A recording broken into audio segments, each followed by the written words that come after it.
Illustration au Nigeria. Dimanche soir, ce sont 8 personnes qui sont mortes dans l'écroulement d'un bâtiment de 3 étages dans un quartier populaire de Lagos, un immeuble qui était utilisé à la fois comme habitation et comme lieu de stockage. À Lagos, Lisa Fabian. La fréquence des effondrements d'immeubles au Nigeria prend des dimensions de plus en plus embarrassantes, à en croire le président Muhammadu Buhari. Le chef de l'État nigérian a fait part de ses condoléances aux familles des victimes mortes sous les décombres dans le quartier d'Ebute Metta à Lagos. Plus d'une vingtaine de personnes, dont des enfants, ont pu être secourues, mais au moins 8 personnes ont perdu la vie dans ce nouveau drame.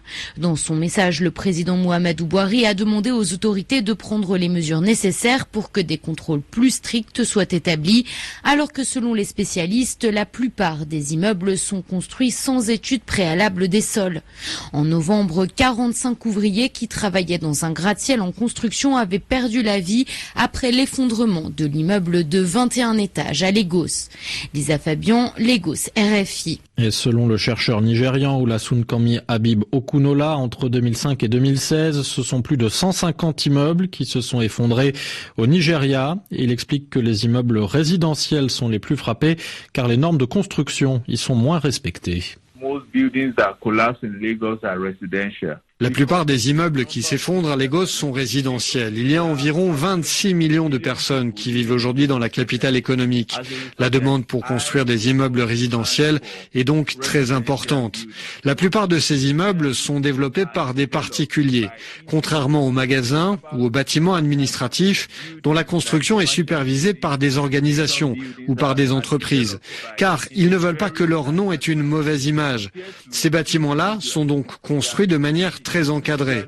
Les promoteurs particuliers, eux, contournent souvent les procédures pour obtenir le permis de construire, ou bien ils peuvent aussi avoir recours à des maçons qui ne sont pas qualifiés ou qui sont peu compétents.